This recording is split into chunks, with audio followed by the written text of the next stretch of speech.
Pre-recorded from Joe's mom's basement, welcome to another rewind episode of the Stacking Benjamin Show. Hey everyone, I'm Griffin the Intern, or like Joe's podcast friends like to call me, the Fintern. Happy Friday, everyone. Or, was yesterday Friday? Wait, is Friday actually tomorrow? Whatever. The dates don't matter, and I'm still in pajamas anyways. Can you believe it's been a week already? Where's the time gone? Netflix? Hulu? Running to the kitchen to get another snack? They talk about the quarantine 15. Maybe I need to wear a mask inside just so I don't eat so much. I never thought I'd say something like this, but I'm glad to have this podcast stuff to keep me grounded. Which brings me to my next point, your Friday Rewind Show. What have I got? Check this out. I've decided to bring you, and this decision was totally not based on anything current, real or imagined, I assure you. But today's show is Stacking Benjamins episode 581, 8 Smart Things to Do with $1,000. For any of you out there receiving sums in the real of $1,000 or more, maybe $1,200, this one is for you. I can only hope we're getting this out to you in time. Hypothetically, of course. Well, stackers, that does it for another Rewind week. Coming Monday, starting to get snippy with the people on your Zoom calls, hoping to be better at the whole getting along thing? Here's a question. How do you exert your influence? And how can you be an effective communicator without being overbearing? Tune in for another 8 weeks of fresh shows as Joe and OG kick things off with Jason Harris, the head of one of America's top advertising agencies. Thanks again for enjoying another great week of Rewind shows with me, and remember to disregard any investment advice or giveaways. Fintern out. Okay, Ma, you can hang up the phone. I'm done. Thank you. Hey guys, this is Alex, or as we call him here in the basement, self-identified listener number 3. And what's funny is, when I'm not stacking Benjamins, I'm usually counting gold in my Los Angeles bunker, maybe buying a new van for the missus. Sometimes I call my significant other and tell them to stop tracking the time it takes to manage our rental empire, such as in 15-minute increments, so that I can jet set from Hawaii to the middle U.S. on a budget airliner to get one hell of a deal on a new car to drive back to Vegas, just in time to tell my best friend about the trip to Vietnam that my family and I went on. Did I mention I went to Vietnam? What? Doug, get out of here. You're ruining the intro. Gotta go.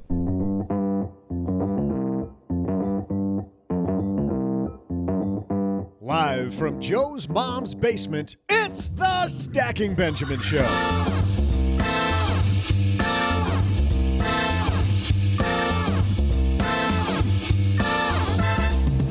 I'm Joe's mom's neighbor, Doug, and when I was a young boy, my pappy set me up on his lap and said, "Son, what are 8 smart things you can do with $1,000? Well, our family never actually answered that question. On today's show, we've got a crack team to answer this age-old riddle.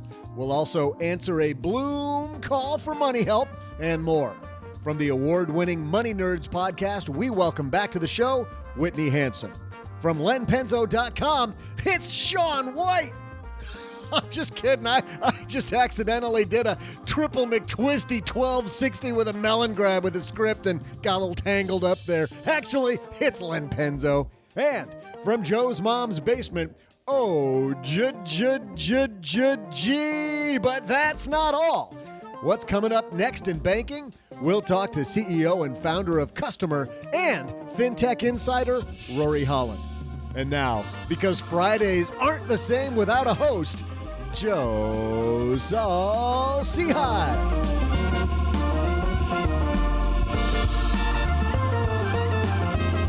Of course, it's up to me to bring you into your weekend. Like, who else can bring you into your weekend? Hey, everybody, I am Joe Saul Seahigh, Average Joe Money on Twitter, and we're going to have some fun today because we're going to talk about, well, Doug already told you what we're going to talk about. I'm not going to tell you again. I'm just going to tell you who's here with me, sitting across the rickety card table as usual, the one and only Mr. OG. I think I'm the one who brings the fun on Fridays. Whatever.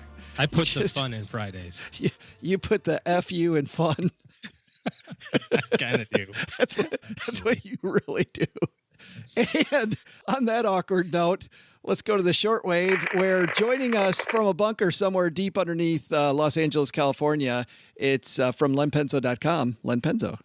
And let me just tell you, I've converted the bunker into a game room bunker. So that is awesome. I just finished playing a rousing game of Dig Dug on my video game that I bought. 60-1, by the way, and I got a new high score. So I'm quite stoked. I thought winning Dig Dug is the way you dug the bunker. Wasn't that how you did? You're asking the honeybee. You're like, this isn't Dig Dug. I don't win. Oh, my. Dude, this is the coolest thing. Next time you come to California, Joe, I'm going to bring you into the bunker. You're going to have a good time. I got a shuffleboard table in there now. I got a video game. We are set, dude. He's got all the old guy games, OG. Isn't that great? What's a shuffleboard? I'm not talking on the ground shuffleboard. I'm talking the barroom shuffleboard. Len's like, I got this fantastic new game on my Magnavox system called Pong. Have you ever seen it? It is so awesome. Got these little controllers. And I'll tell you this, Joe, and you're old enough to remember too. I remember when Pong first came out, and we got one for Christmas, and oh my God, the whole family, I think we spent 4 or 5 hours playing Pong. I thought it was just the greatest thing in the world. Welcome back to the Old Guys podcast. Wondering what the hell she's doing. 1974 called. They want their video games back. They want Len Penzo back. And wondering why the hell she's here from the award-winning Money Nerds podcast. It's our good friend Whitney Hansen back. Hey guys, so excited to be here. I don't have any fun games, so I have nothing fun to add there. Sorry. You came back for more though. That's what's amazing. I came back for more. It was the basement feel. It was wonderful. Right. Oh, musty. Don't forget the smell. It smelled wonderful. Yes. It is the magic of Febreze when women come down to the basement. It's just incredible. Is that what that's delightful? I mean, I'm very impressed. It is. Summer breeze, by the way. So Whitney, tell the couple people that don't know about the Money Nerds podcast what you're all about, because your show's awesome. It is awesome. I have a really good time. So I interview people once a week with cool money stories. So these are people with really weird careers. So an astronaut that spent 200 days in space. I interview people all across the board. I have a good time with it. So it's now a twice weekly podcast. So I have 2 episodes, which is a ton of fun and a ton of work, as you guys probably know. Len Penzo, his kids say he's always like a guy who's been 200 days in space. I don't know if you know that. It's impressive. And why is that, Joe? Yes. I don't even have a transition. Usually they're bad transitions. I've got nothing today. This episode of Stacking Benjamins brought to you by Blue Apron. Blue Apron's treating Stacking Benjamins listeners to $30 off your first order if you visit blueapron.com/SB. Mom's making Blue Apron tonight, by the way. I can attest to Blue Apron. I have been a member. It is fantastic. Check out this week's awesome. menu. Get your $30 off with free shipping at blueapron.com/SB. We're also proudly presented by magnifymoney.com. $450, Whitney Hansen. That's how much money the average person saves when they head to magnifymoney.com. Did you know that? What? $450? What? Yes, we all want our $450. Here's the deal. Because we just walk into our bank and we say, what do you got? Instead of shopping for the best checking account, savings account, maybe we need to get those student loans consolidated. If we have to have an auto loan, let's get one with at least a decent interest rate, right? Shouldn't have an auto loan at all, but stackingbenjamins.com/magnify money for that. All right, we got a big show, so let's get this party started. Hello, darlings. And now it's time for your favorite part of the show, our Stacking Benjamins headlines. Our first, and this week our only piece comes to us from The Motley Fool. It's presented by The Motley Fool. This is written by Christy Bieber. 8 smart things you can do with $1,000 right now. Not Justin Bieber, Len. I know what a big Justin Bieber fan you are. It's Christy, his sister, I would think. like to retitle this. I like this as maybe 5 pretty good things and 3 really stupid things. Well, we haven't even told everybody what the article is. Hold on a second. 8 smart things you can do with $1,000 now. Or, OG, what is it called? Some pretty marginal ideas. So you've gotten $1,000 bonus or tax refund, or you managed to save up $1,000 through hard work. Great news. But now you need to decide what to do with that cash. And by the way, 2018, Americans now are starting to see a little extra money in their paycheck because of the tax law change. A lot of people with more money in their paycheck. So this is timely. Fortunately, says Christy, there's lots of ways you can use this money wisely to improve your financial circumstance over the long haul. Whitney, we'll let you go first. Without, I guess OG stuff aside, which one of these did you like the best? If you had $1,000, which one of these 8 is all for you? Start a business venture. I think that was hands down one of the coolest ways because it tackles a lot of different elements too. So if you're starting a business, what you're doing is you're learning skills that you don't necessarily learn in your 9-to-5 on top of ideally making some money. So hopefully it correlates there. But that's the one that really resonated with me most. I like that idea because, Len, then you're not tied down to the 9-to-5 job. Yeah. Hey, whatever works for you. There's one thing I have a problem with this in this article. It says things you can do with $1,000, but I'm looking at the picture as a bag of money, and there's got to be $3,000 in that bag. Semantics.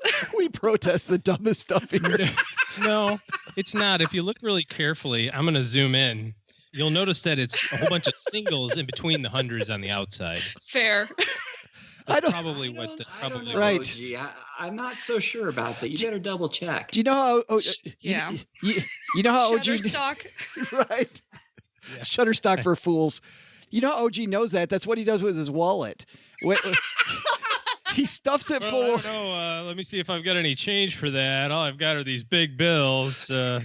Stuffs it full of My ones. kids are like, Dad, those are all ones underneath there. Like, shut up. Right.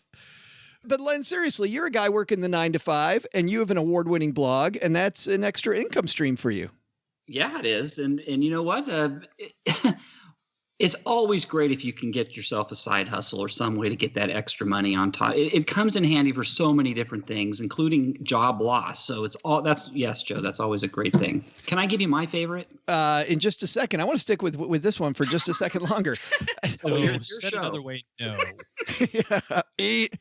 We need a buzzer. We need a Len buzzer. Yeah. But to stick with the business venture for just a second longer, I like this idea, OG, because potentially, especially for our younger listeners, that's the way to really make your income a lot more than it is today. Like you're doubling down. It's kind of the only one that's on here. Maybe the one that's the take a course, which would kind of maybe turn you into something that could be a business type idea. But it's really the only thing that is parlaying that $1,000 into a stream of ongoing $1,000. You know, a lot of the other ones are just kind of a one-off hit, so to speak. So I agree. This is probably the best one there. Whitney, I still want to know how this 27-year-old used an $800 investment to make $150,000. Spent $800 on doggy poop bags. Did you see that? So, yeah, selling dog waste bags that made a political statement. Just There are a million ways to make a buck, I tell you. that is so awesome. I mean, don't you want to pick up poop and put it in the political statement bag? That's a political statement right there. Brilliant. But I mean, that's a brilliant idea. And look at that. $800 turned into $150,000. Oh my God. Yeah, it's so amazing to look at some of the businesses. You know, it's funny, Whitney, back to you for just a second. When I first became a financial planner and I was learning how to run my own business, my boss kept saying what Len said, which is, you have this many chips. Do you want to keep these chips or do you want to push them back across the table and play for more? And that's kind of what you're talking about. Yeah, that's exactly what I'm talking about. So I think it's super smart to at least focus on multiple income streams and don't be so bogged down with your 9-to-5 being your end all be all. There's lots of ways to make money. And I think starting a business is one of the best ways long term. I remember when Austin Kleon was on, he talked about this, the guy who wrote A Steal Like an Artist. I was talking about side hustles, and now sometimes I think they're baloney. Like if you spent more time working at your main job, you could probably score more money there. And he said, don't give up on side hustles because even if you don't make money, the fact that you're off doing something else, like your brain responds to that. Like he talks about the magic of playing guitar. When he's in the middle of playing guitar, his brain is going on about business. And if he's constantly in the trench worried about his business, he, doesn't have the big out of the box ideas that he would have had. Out of the box, win-win situation. How many more stupid? As long as we were thinking synergistically. Synergistically, yeah. I forgot that one. Right. That was very collaborative. Yeah. Yes. All right, Len, which one's your favorite? My favorite was the invest in long-term cost reduction. I thought this was a great idea. They said, for example, buy a treadmill, and then if you do that, you can maybe quit your gym membership.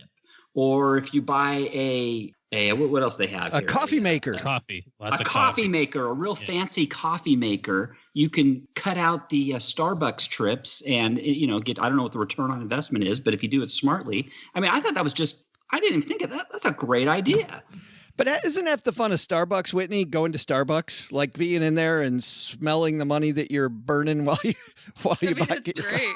Smelling that burnt coffee. Yeah, I actually did not love that one, Len. I got to be honest. Why not? Whitney. Not my favorite. Because I can see people immediately having tons of treadmills they don't use, an espresso machine that's been sitting in the closet for years, and just a bunch of crap in the benefit of trying to convince themselves that, yeah, maybe I'll save money later. Whitney, are you talking about OG's fondue pot? Because he's going to use that someday. The one he got for his wedding? Ice cream maker? The ice cream maker, right? How's that working for you, right? Hand to God, I have 2 ice cream makers. And So do I.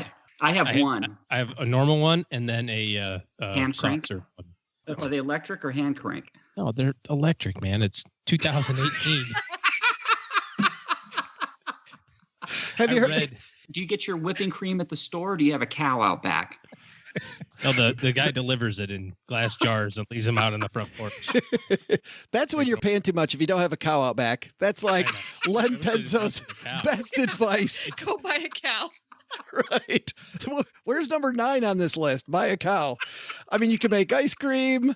You can have milk, butter, and then steak eventually once.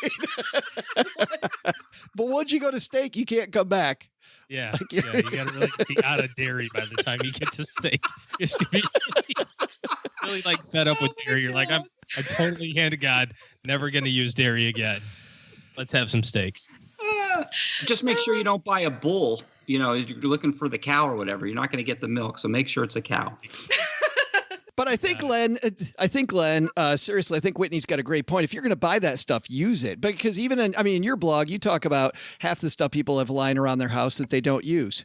Yes, I do. I've actually written about things like that I have bought. You're right. I mean, I would assume if you're going to buy something like that, you got to think about it, make sure you're going to use it and commit to it, obviously. I mean, yeah, that would be pretty stupid if you bought a $1,000 coffee maker and then started going to Starbucks within a week. So yeah, you got to have a little commitment there. I found like instead of going to the gym, like if I join online groups of people that do fitness, then I will do the fitness at home. You know, like if I put myself in a group of people that are doing the same thing, I'll do it. But if I just go buy a treadmill, I'm totally not using it. Oh, it's like a storage facility. You put like boxes. Yeah. You hang your clothes on after you wash them. Yeah. Oh, gee, which one of these do you like? Maybe number 8, consider a cryptocurrency? You've been considering cryptocurrencies? Favorite. About a nickel for every dollar I've lost in crypto. You do have a nickel for every dollar I've lost in crypto. Damn it. Foiled again. You know, I really think that the top 2 are the two that we've already gone through. If somebody made me pick a third, I would probably pick the first one, which was do some immediate stuff. You talked about a couple of ways to kind of parlay your $1,000 into other things, cost reduction in a business. But if you've got a freaking $3,000 credit card bill at 20 some odd %, and it's not 20 anymore with interest rates going up, it's more like 29 nowadays. I mean, you're making a quick $300 right there. So if you just, if you get it paid off, so do that, start a Roth, kind of the boring stuff, but a lot of times boring is the best thing. Yeah. Whitney, I see you nodding your head. Mm-hmm. I couldn't agree more. I think you're spot on. Of these 3, Whitney, you have a credit card that needs to be paid off. You don't have an emergency fund yet, and you need to start investing. You got $1,000. What do you do? Emergency fund. How come? Well, your credit card debt's going to grow even more if you don't have that emergency fund. So that's going to kind of be counterintuitive there. I just think that you need some type of emergency fund to get you started. It doesn't have to be like the full-fledged 6 months, 12 months, whatever you feels good for you. But you should at least have something there. So if your car breaks down, you don't, have no way to get to work or put it on credit. So I do think that's the best place to start. You guys don't like number 5 on here, tackle deferred maintenance? Like things that you've been putting off that you know is wrong with your house, wrong with your car, these things that should be fixed that are just kind of nagging. I could blow $1,000 on that like right now. That's exactly right. You'd blow it. I've got some prostate problems, so that I might put it towards that. Wow. We That are just escalated quickly. turning the ship in a completely different direction. I don't think that was the general concept of what they're talking about here with deferred maintenance. You said maintenance. Yeah. There goes Not the personal. there goes the listener. There goes the neighborhood. Right. Both listeners just tuned out now. Make a microloan is another one. That's terrible. I like how, Joe, I had another question. I like how nobody family all the time. I like how nobody said give the $1,000 to charity. Like that's the worst. It's horrible. Is that on here? I didn't even see. That's what the microloan is. Nonprofits like Kiva allow you to make small loans to entrepreneurs across the world who don't have access right? to traditional financing. That's not a charity. I mean, you're getting it back, right? I mean, In theory. I guess banks are the biggest charities on the planet, huh? Just like the family loan. Yeah. Oh boy. You might just cross off Kiva and just write family. Right. Consider a family loan. It's the same outcome. Just right.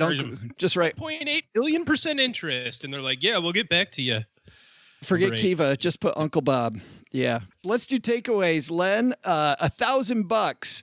You've got this extra $1,000, which frankly, I mean, that is hypothetical, but everybody has this extra money now coming in their paycheck. And you know what's going to happen if we don't have a plan for it? People are going to blow it, right? So now that the government's given us this tax break, Len Penzo, what's the takeaway? Well, it sounds like the takeaway is if you have $1,000, maybe you might want to try investing in yourself if you don't have the credit card debt, and if you have already established your emergency fund, and if you have saved enough for retirement already. OG? I'd say you can invest in yourself before you save for retirement. Isn't retirement part of, if you do this whole business idea, it's an idea. I mean, that might turn into retirement. Whitney, we'll give you the last word. Invest it all in Bitcoin. That was the best one I read. There it is. There it is.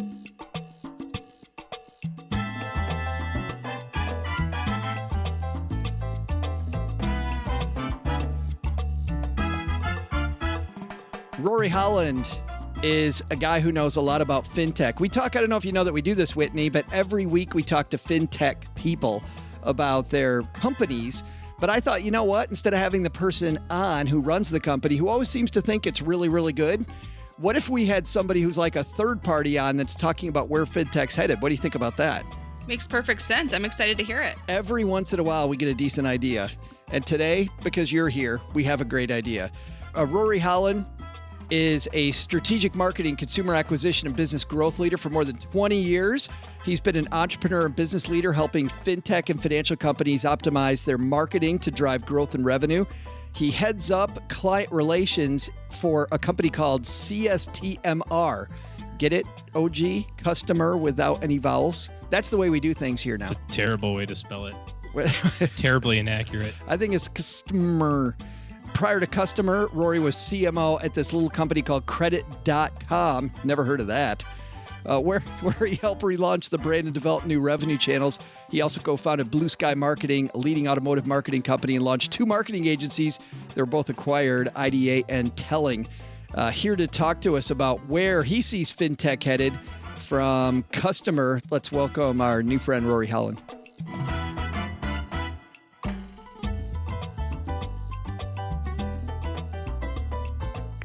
And from Customer on my dad's shortwave, Rory Holland joins us. How are you, man?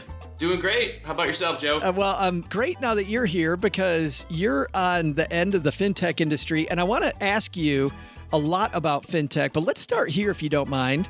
A lot of people, when they go into FinTech, the reason they go in is because they have some frustrations with the existing way that big banks work. Is that your issue and why you got involved in FinTech?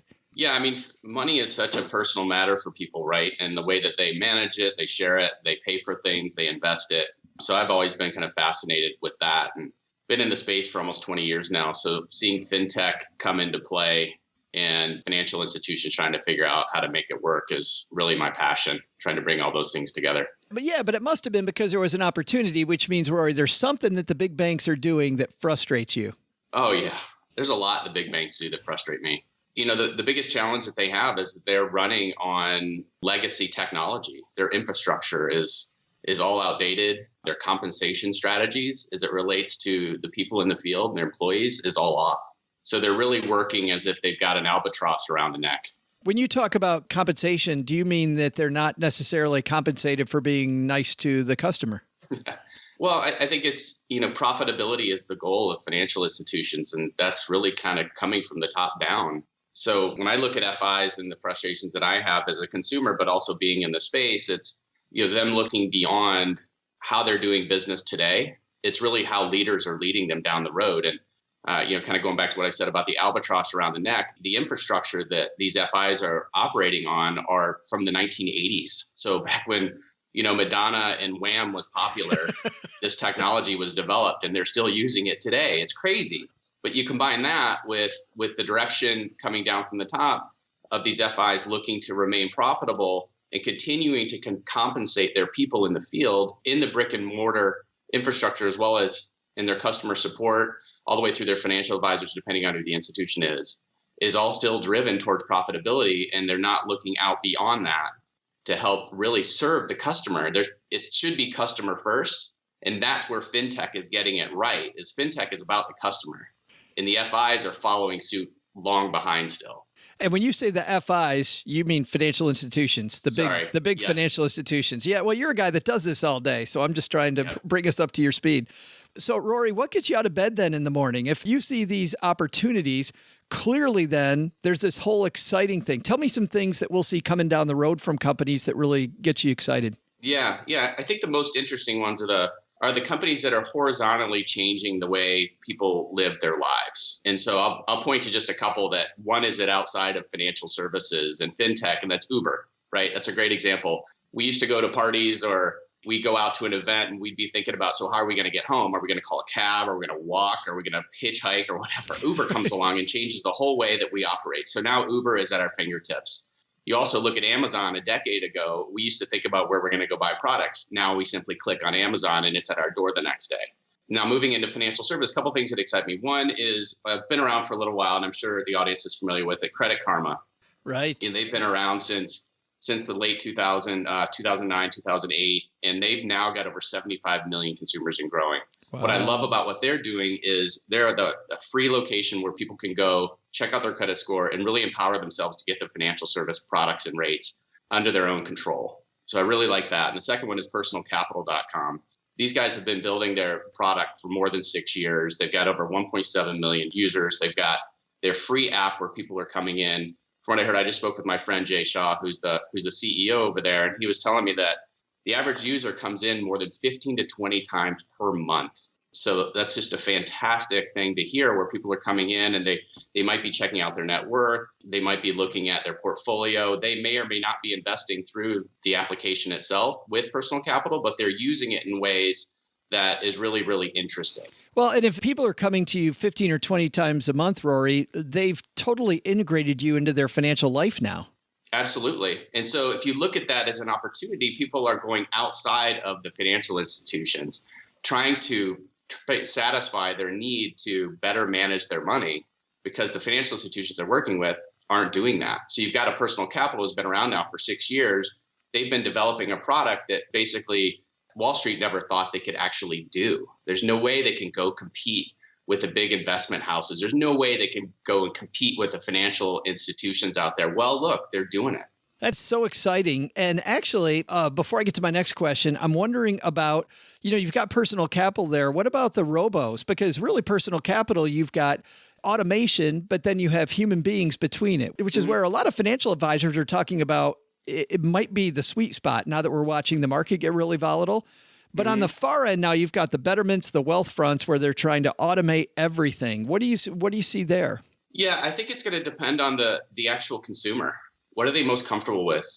Personal Capital's philosophy is, they're putting the customer first, and they believe that it's not just software, that advisory services, a human element is important. Right.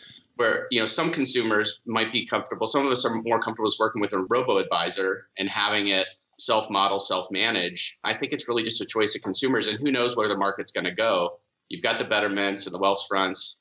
You've got the M1 finances of the world that are having success in acquiring customers. So that's telling us something. Yeah. And M1 actually is, for us, they're our sponsor. That's a whole different ballgame that they're kind of opening up.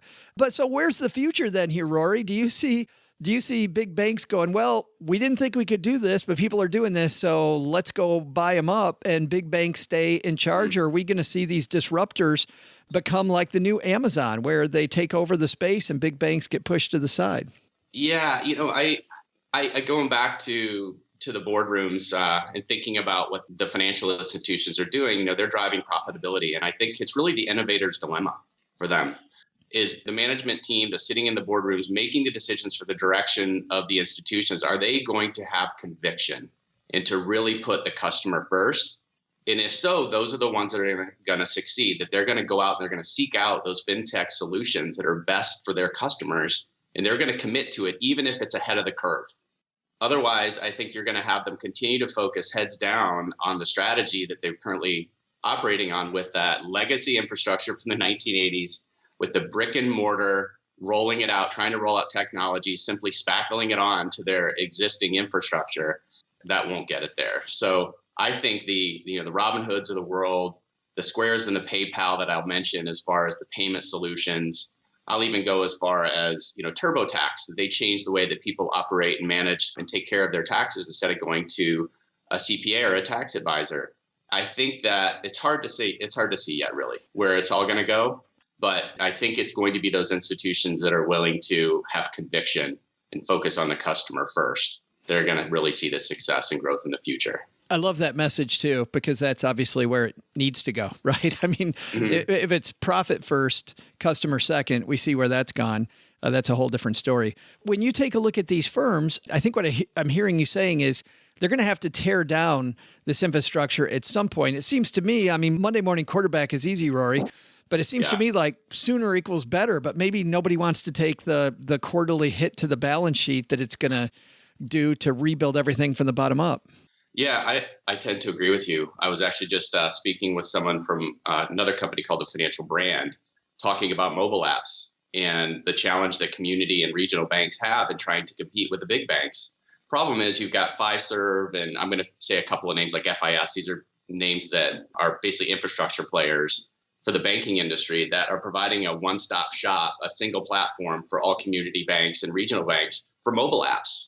It's a joke. So then the community banks and the regional banks can't innovate to provide better solutions for their customers because they're working off a single platform. They all look the same. It's a one size fits all, and that's just not going to work. So FinTech is allowing these other smaller and regional banks to come compete. Now the question is, it goes back to that innovator's dilemma. Who's going to step up and going to take those risks to find the best FinTech solutions for their customers, and then go ahead and implement it, make that investment? And again, it takes conviction. They've got to commit to it. Whether the FIs do it or not, I don't know. We could be 10 years from now, Joe, having this conversation again and talking about how great the 80s were with the technology that these banks are still using. I hope not. I hope not either. But, there's other solutions, like questions like who's going to own the PFM market? Who's going to own the investment market? Who's going to own the payments market? It could be Venmo. It could be PayPal in the payments. You've got Zelle now, which is P2P payments now available that some of the institutions are using on the mobile banking app. We talked about personal capital. Maybe they're going to be not just investments, maybe they'll be PFM. I think, time will tell. We've had guests on in the past, Rory, that have talked about how much further along, like we look at places like Kenya as the backwoods.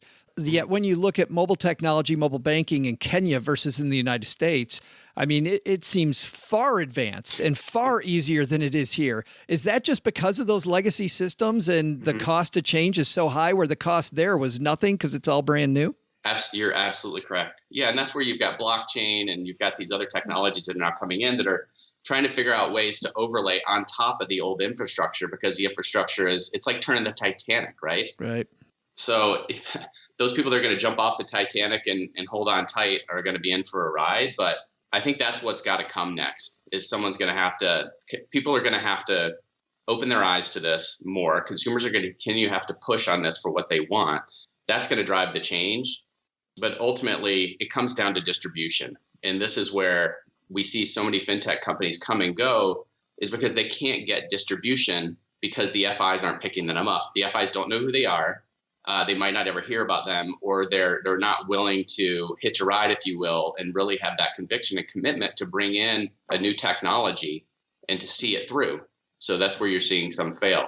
Another thing I'll mention, Joe, that I think is kind of interesting is you've heard some of these FIs that are creating their own incubators, right? Or their own little firms, right? Right. I'll throw out Capital One as an example, but there's several of them.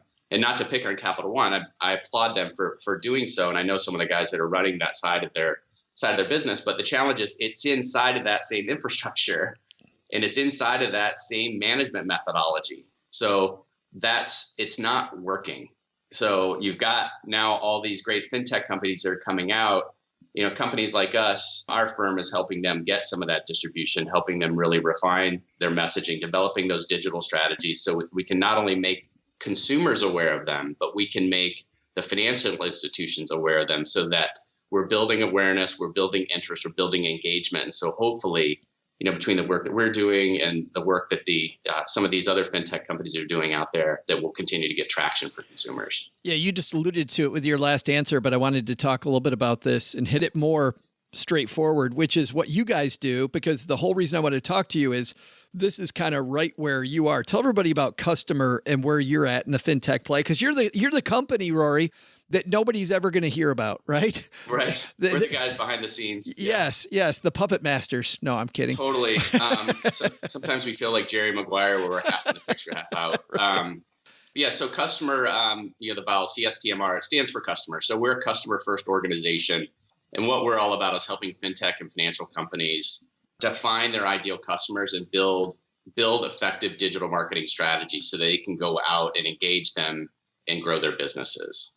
So unlike some of the financial institutions we talked about that tend to be a little bit driven more towards profit and working off their old infrastructure and more focused on that and what the possibilities are based on that, we're all about helping these fintech companies really achieve the distribution they need, while at the same time working with financial institutions. For example, in our backyard, Joe, with Clarkston State Bank, I'll mention them. They're a small middle market bank located in Middle Michigan, nearby where I grew up.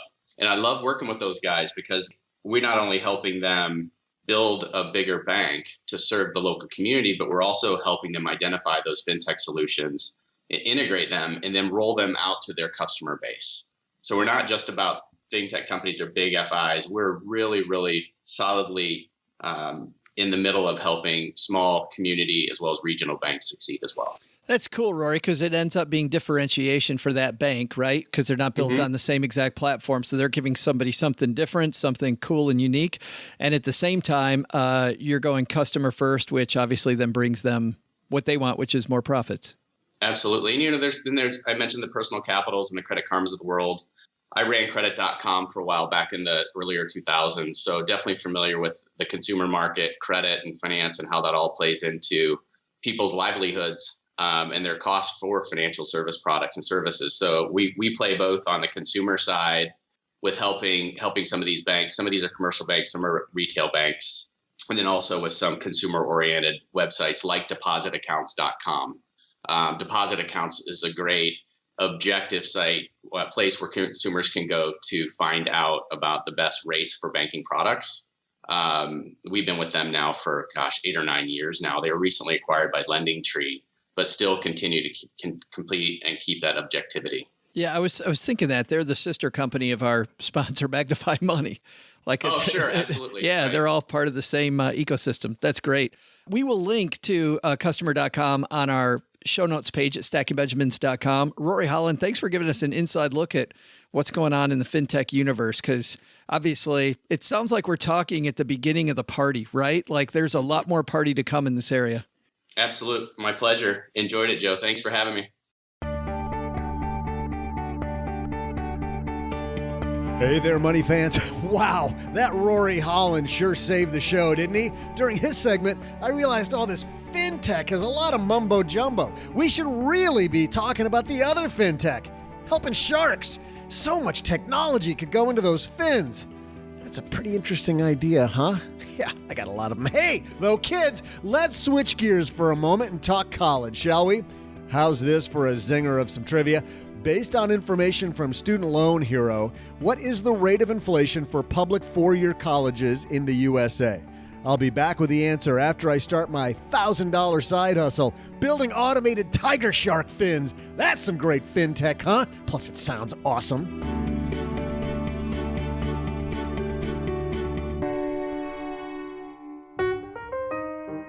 Hey, Stackers, we get used to those same daily routines, don't we? Wake up at the same time every morning, brush our teeth, park the car in the same spot at work every day, recite jokes in the mirror to be funnier than that jerk at the water cooler? Or is that with just me? Here's one thing you shouldn't make routine: using the same credit card from the same bank just because that's what you've always done. Nick Clements from Magnify Money explains why. I mean, it's never been a better time, honestly, to find a credit card, especially given the lucrative sign-on bonuses that are out there. Chase just recently had $100,000 on their reserve card. I think we're at a point right now where credit cards are extremely profitable for large banks, and they are really wanting to get more customers. And so they're rolling out the red carpet. So I would just say if you have had a credit card for more than 2 or 3 years, chances are there's a much better deal out there for you today. So why stick with that same old card with those rewards that haven't changed in years? You can use magnifymoney.com to always find best in class, including better interest rates. And don't only use Magnify Money for credit cards. Nick and the team have built the site from the ground up to help with personal loans, student loans, and mortgages. Average person saves $450 in interest when they hit stackingbenjamins.com/Magnify Money.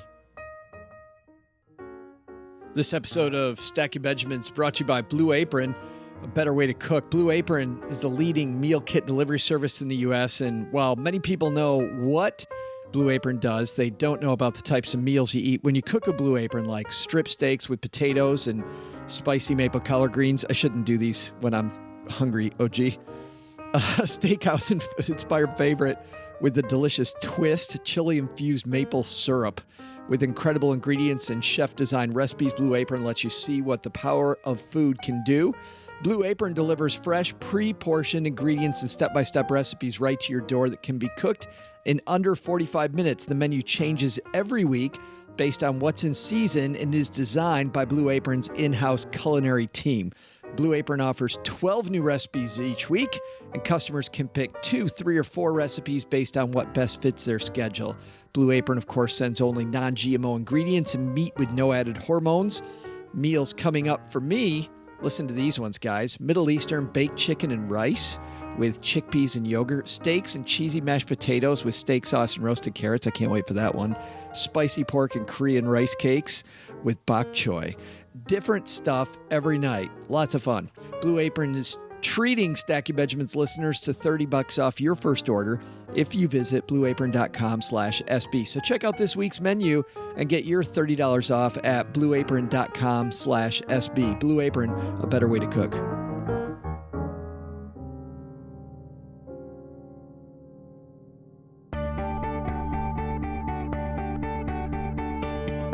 Hey there, money nerds. I'm Joe's mom's neighbor, Doug, back with both forms to join my new shark-filled FinTech club and the thrilling answer to today's trivia question, which was this. Based on information from Student Loan Hero, what's the rate of inflation for public four-year colleges in the USA? While four-year for-profit private schools raised tuition 1.8%, four-year nonprofit colleges raised rates on average 6.4%. But that pales in comparison to our target, four-year public colleges whose tuition went up during the 2015-2016 school year by 7.2%. If your money isn't earning 7.2%, you lost money with your savings. Ouch! See ya. Oh, he's so geeked. He finally won. Drop. Why'd you think it was 5.7, OG? Because that's the closest to 7. I didn't think. I knew. You knew it was 7, so you said 5.7. That makes sense. It's a Price is Right style, right? I mean, you got lowest to, You should have said 1 then. No. Whitney, you were on the high end, 15. You thought prices are skyrocketing. Feels like they are. Yeah. Well, and you think about 7% still is a big, healthy number. That's ugly. Yeah. Did you ever have student loan debt, Whitney? Yeah, I had 30,000. Wow. And you paid it off? Yeah. In 10 months, man. Wow. How'd you do that? The really boring way, living on a budget and working 2 jobs. Oh, shut up. Everybody says they do that. No, I'm kidding. That's what everybody says. That's I know. Right. That's fantastic. Len, you were at 10. You were the middleman. Yep. Well, that's what I get for trying to guess the rule of 72 and figuring out how fast college costs were doubling, and that I came up with 10. I figured, maybe every 7 years the prices double. Of course, the engineer has a reason for his answer. Basically, OG said he shot in the dark. He was going low. Whitney says, I thought it was high. Len has an answer that included I got math. my slide rule, and I was calculating the inverse ratio of... He's still back on that game Pong. He was playing Pong. He wasn't even listening to the... Yeah, and engineers don't use slide rules anymore. Yes. Burn. I guess I'm the one burned. Oh. Looks like someone needs help, Len. All 3 of those O's are sponsored by... Bloom. Smart, simple 401k management. Do you have a 401k? Remember how frustrating it was deciding what to invest in without professional help? Now there's a better way to grow your 401. Bloom with 3 O's is a simple, smart, and affordable way to grow your 401. Go online to stackingbenjamins.com/Bloom to find out more. I didn't do that right. Bloom to find out more. With Bloom, you can simply connect your existing 401k in a few easy steps. Then sit back and relax while Bloom performs an unbiased analysis of the funds in your account and chooses the best mix to meet your goals while minimizing hidden investment fees. They use, Len Penzo, speaking of mathematics, they use modern portfolio theory to figure out what the best is. So they're not out there gambling with your money like it's Vegas. How about that? Wow, that's awesome. And they believe everybody deserves simple, affordable access to professional financial help. What's that all about? Contact me even in my bunker? I don't know. Do you accept smoke signals? Yes. Sure. Yes. Have them on the what's the It's Morse code. Morse code. Thank you. Yes. You got like the Morse code set up down there? The telegraph or whatever? Did we just really do that as radio? Do they got the boop, boop, boop, boop, boop? But you guys got it. Nice job. Whitney's like, I have no idea where the hell this is going. What is this Morse code? Yeah, that's right. It's a little like Instagram. Bloom is so simple. In fact, the hardest part about this, remembering there's 3 O's in Bloom, head to stackingbenjamins.com/Bloom and enter promo code SB. Len Penzo, promo code SB. Yes, very simple. Maybe too simple. For your first month free and see the difference Bloom could make in your retirement. And today we're going to help out Carolyn, who called the Bloom Helpline. Say hello, Carolyn. Hi, Joe and OG. First of all, I want to let you know that the most valuable advice I've gotten from the show so far is to eat Oreos before going to the dentist to distract from not having flossed my teeth. That advice is spot on, and I'm going to try it next time. I'm wondering if you could also give me some financial advice. My 21-year-old son is graduating from college in the spring of 2018. I'm getting a little concerned about when I make taxes out next year. Am I going to be able to claim him as a dependent when I make my 2018 taxes? If you could give me any advice on that, I'd greatly appreciate it. Thanks for all you do, and thanks to Joe's mom for letting you use her basement. It is so nice of her. Mom is a sweetie. And Carolyn, thanks for calling in. Whitney, we can't answer that question. You've got to answer that question. No, I mean, do you want to answer that question? Let's do it. Let's dive right in. What do you think? So it depends.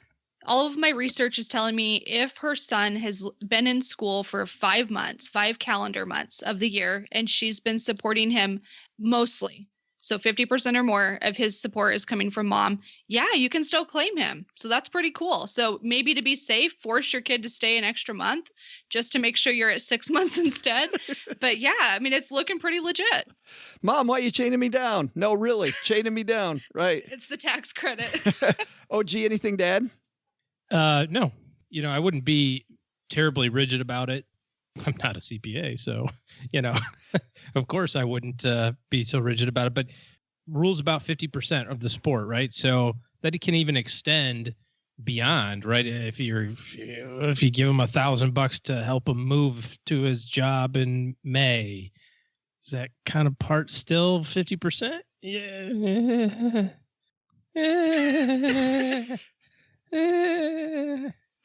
That's OG moseying into the gray area, I think. Yeah, just peering into the abyss. Yeah. Talk to your tax professional about the rules and regulations associated with the. I think so. I don't know why not.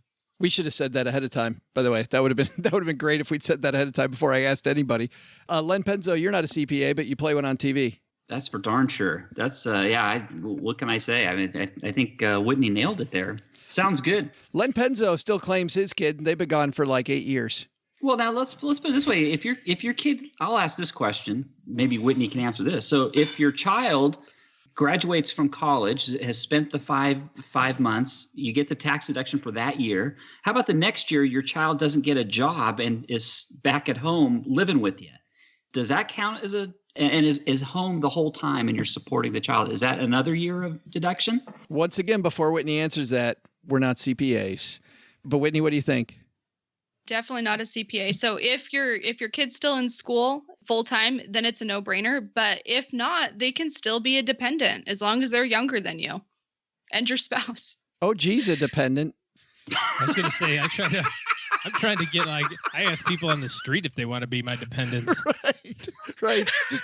You want to move hey, in? it's tax time's coming up. Is there something I can do for you? Right. What's your social? I don't know if you know this, Whitney, but OG's neighbor's dog is a dependent on his tax return. No. How'd you swing that one? Yes. IRS, that was a joke. That was a joke. Say thank you for Yeah, that's sending right. the Internal Revenue Service my way. They'll never figure out who I am. No, not at all. Yes. Hidden behind the veil. Thanks, Carolyn, for the note. If you've got a note and would like us to send out the Bloom hotline to you, you know what you do? Head to stackybenjamins.com. And right on the top of the website, you'll see all the different ways to get a hold of us. That's going to do it for today, guys. So let's talk about what's happening where you live. Let's start with Mr. Penzo. Len, what's happening at that crazily titled lenpenzo.com? Joe, I don't know. I can't remember what's going on. But just tell your listeners, anytime they want to come by, Saturdays are always open at lenpenzo.com. If you want to get into my real tinfoil hat stuff, my black coffee features every Saturday. And we got a good little community going over there with comments. And also stop on by. Those are so fun. Those are so incredibly fun, the black coffee segments. Thank you, Joe. Talk about a cup of Joe, and I'm like, what? Are you referring to me? A cup of cuckoo Joe. Yeah, that's more like it. Mr. OG, what's happening with you, man? Oh, no, I don't do anything important. Hardly ever. Yeah. As a matter of fact. Isn't it almost March? Oh, you're ready for March Madness? Sure. Yeah, ready for March Madness. Yep. Fantastic. Awesome. Just, I'm ready for the weather to turn. That's what I'm ready for. Whitney, thanks for joining us. Thank you, guys. It was so much fun. I hope that everybody learned a lot. I know I did. Yeah. She learned never to come back. Too much. Right. Never come back to the Stacking Benjamin show. That's too much now. That's what she learned. Tell us what's happening at the Money Nerds podcast. What's coming up? So one of my favorite things was I got the chance to talk to Jen Hemphill, who I know was on your show as well. So Jen came on and talked a little bit more about money stories. So that was pretty exciting. So that's live on the podcast right now. And then I'm just talking about my upcoming trip on my blog and how I'm doing it on a really super tight budget. So that's coming out there soon. Where are you heading? To Italy. Oh, and you're hitchhiking, it sounds like. Is that the deal? I'm hitchhiking. That was exactly. I figured out I can fit in somebody's suitcase finally, so I'm doing pretty good there. You ever hitchhike across the Atlantic? That's really tough, Len. No, I never have. That's why I don't have a joke. That's why. Whitney, for her trip to save money, is taking swimming lessons. So that she doesn't have to. No. So that she You doesn't better swim fast, or your 2 weeks is going to be up before you get to the other shore. Right. It's true, and it's only a week, so I've got to really haul. You really do. All right, guys. And we'll have links to everybody's stuff on our show notes page at stackybenjamins.com. Doug, take it from here, man. What should we have learned? So, what did we learn today? First, the best thing to do with $1,000? There's lots of ways to solve that problem, but being mindful with the $1,000 is rule number one. Second, take some advice from Rory Holland. Getting pushed around by your big bank? What are you waiting for? Lots of fintech companies are waiting to help you get better with your money, and they're just a smartphone away. But the big lesson? Don't tell Joe and OG about your new fintech idea to work with sharks. God, those two just do not get the future. Hey, listen, Donnie Edison wasn't appreciated in his time either, OG. Oh, stop your laughing. I'm going to be the next Harold Ford. Special thanks to Rory Holland for joining us. You'll find him at customer.com. That's CSTMR.com. This show was created by Joe Salsihai, produced by Richie Rutter-Reese, and engineered by the amazing Steve Stewart. Kathleen Selmans handles design, newsletter, and classroom opportunities. If you'd like to learn more, head to stackingbenjamins.com/classes. Online, visit us on Twitter at @SBenjaminsCast or on our Facebook page. Shannon Cowan is our community manager and social media guru. I'm Joe's mom's neighbor, Doug, and I just jumped the shark. SB Podcasts may receive payment on the show from sponsors and guests in the form of books, giveaway items, discounts, or other remuneration. There's no way you would take advice from these dorks, but like Joe's mom always says, don't take advice from people you don't know. This show is for entertainment purposes only, and before making any financial moves, consult with a real financial advisor.